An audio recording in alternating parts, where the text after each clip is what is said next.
지금 한국에서 벌어진 기름값 상승 속도가 일본의 10배라는 사실 알고 있었습니까? 단 일주일 사이에 한국은 리터당 140원이 뛰었는데 일본은 겨우 13원만 올랐습니다. 같은 중동 위기, 똑같이 오른 국제 유가인데 결과가 이렇게 달라질 수 있다는 게 정말 말이 되는 걸까요? 이게 그냥 시장 반응이라고 치부하기엔 숫자가 너무 이상합니다. 그래서 오늘은 이 이상한 가격 격차의 진짜 이유를 처음부터 끝까지 파헤쳐 보겠습니다. 먼저 지금 상황부터 정리해 볼게요. 미국과 이스라엘이 이란을 공습했다는 소식이 터지면서 중동 긴장이 급격히 올라갔습니다. 전 세계가 긴장했고 당연히 국제 유가도 반응하기 시작했습니다. 근데 그 다음에 벌어진 일이 완전히 달랐어요. 일본 주유소 가격 정보 플랫폼 자료를 기준으로 보면 일본 평균 휘발유 가격은 리터당 155.5엔입니다. 일주일 전보다 오른 금액은 단 1.4엔.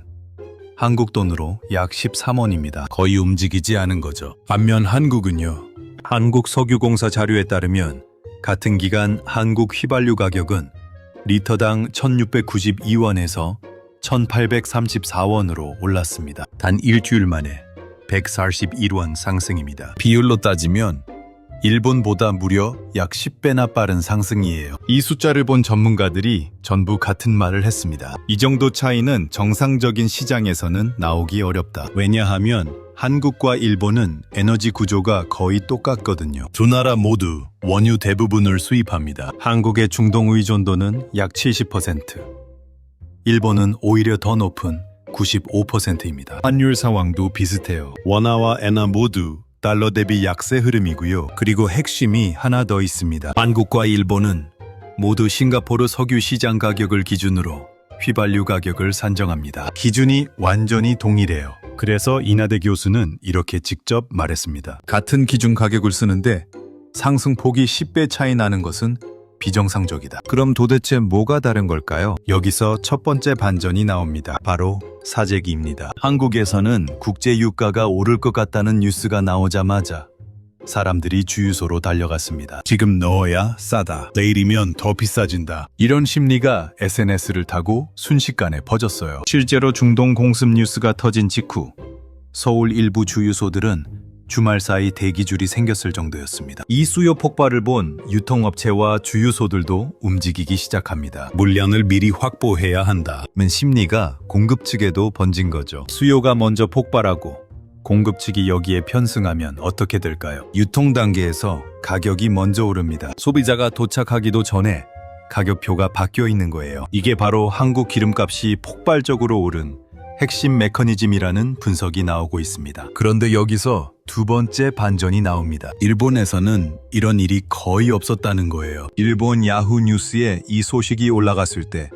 댓글 반응이 흥미로웠습니다. 좋아요를 12,000개 넘게 받은 베스트 댓글이 이겁니다. 일본은 정부가 가격을 관리하니까 굳이 미리 넣을 필요가 없잖아. 그리고 8,000개 넘는 좋아요를 받은 두 번째 댓글은 이겁니다. 패닉 바잉이 없는 나라와 있는 나라의 차이. 결국 심리 싸움이다. 이게 단순한 국민성 차이가 아닙니다. 실제로 구조적인 이유가 있어요. 일본은 독특한 에너지 정책을 하나 운영하고 있습니다. 국제 유가가 일정 수준 이상 올라가면 정부가 정유회사에 직접 보조금을 지급합니다. 목적은 딱 하나입니다. 주유소 판매 가격을 억지로라도 안정시키는 거예요. 2022년에 러시아 우크라이나 전쟁이 터졌을 때도 일본 정부는 이 보조금 정책을 바로 꺼냈습니다. 그 이후로 일본 소비자들 사이에 이 인식이 자리 잡혔어요. 내일 갑자기 크게 오르지는 않을 거다. 이 심리 차이 하나가 만들어낸 결과가 10배짜리 가격 상승폭 격차입니다. 여기서 다른 댓글들도 재밌어요. 일본도 예전엔 그랬지만 지금은 대부분 차분하다. 주유소 앞에 줄 서서 기름 넣는 모습은 이제 일본에선 옛날 이야기가 됐다. 이게 왜 중요하냐면 일본 소비자들 스스로도 과거의 자기들과 지금의 한국을 비교하고 있다는 거거든요. 남 얘기가 아니라는 걸 알기 때문에 오히려 더 차분하게 댓글을 달고 있는 거예요. 여기서 잠깐 질문 하나 드릴게요. 지금 상황을 보면서 한국 소비자가 불합리하게 반응한 걸까요? 아니면 불안정한 구조 속에서 합리적으로 반응한 걸까요? 이게 사실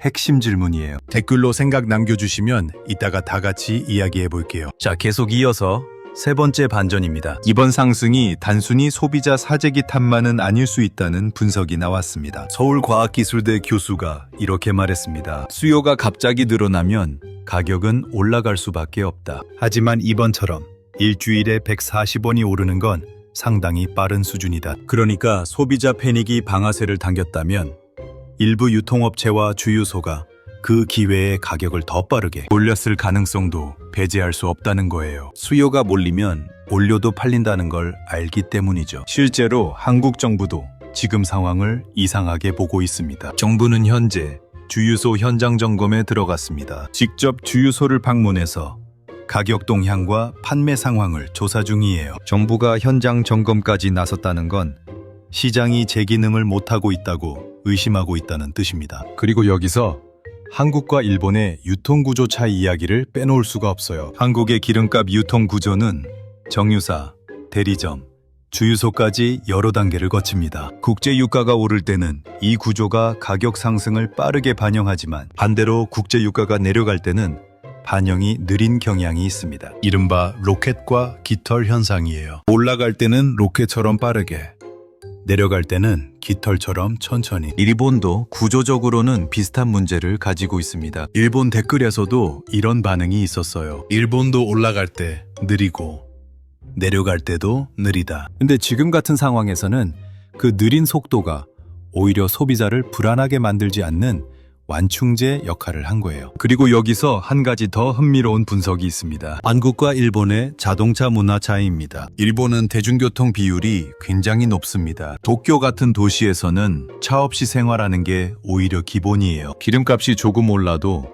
생활 전체가 흔들리지 않는 구조입니다. 반면 한국은 자동차 의존도가 상당히 높습니다. 특히 수도권 외 지역은 차 없이는 일상이 어렵죠. 기름값 뉴스가 나오면 반응 속도가 훨씬 빠를 수밖에 없는 구조예요. 이게 패닉 바잉으로 연결되는 사회적 배경이기도 합니다. 그래서 일본 댓글에서 한국은 왜 항상 패닉 바잉을 먼저 하는 거냐는 반응이 나왔을 때 이건 비난이 아니라 구조적 차이를 모른 채 하는 말이기도 한 거예요. 자, 이제 정리해 볼게요. 이번 사건은 단순한 유가 상승 뉴스가 아닙니다. 완전히 같은 국제 시장을 기준으로 가격을 산정하는 두 나라가 소비 심리, 정부 정책, 유통 구조, 이 세 가지 차이 때문에 완전히 다른 결과를 만들어낸 사례입니다. 그리고 이 세 가지는 서로 연결되어 있어요. 정부가 안정 정책을 쓰면 소비자 심리가 안정됩니다. 소비자 심리가 안정되면 사재기가 줄어요. 사재기가 줄면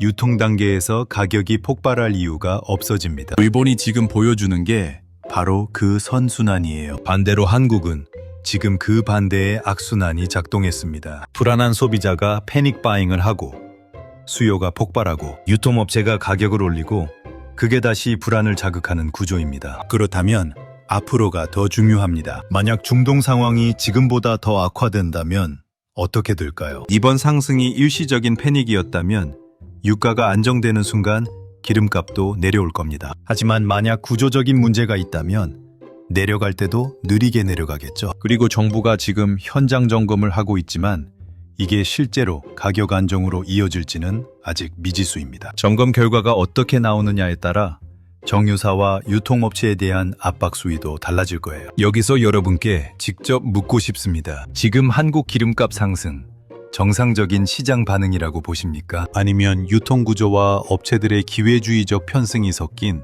비정상적 상황이라고 보십니까? 그리고 일본처럼 정부가 직접 보조금을 지급해서 가격을 안정시키는 방식, 한국도 도입해야 한다고 생각하십니까? 아니면 시장 자율에 맡기는 게 맞다고 보십니까? 댓글로 솔직하게 의견 남겨주세요. 어떤 답이 맞다 틀리다가 아니라 지금 상황을 같이 생각해보고 싶습니다. 이런 국제 뉴스를 단순히 전달하는 게 아니라 일본 현지 반응까지 함께 분석해서 한국 상황과 비교하는 컨텐츠 재밌게 보셨다면 구독과 좋아요 한번 눌러주세요.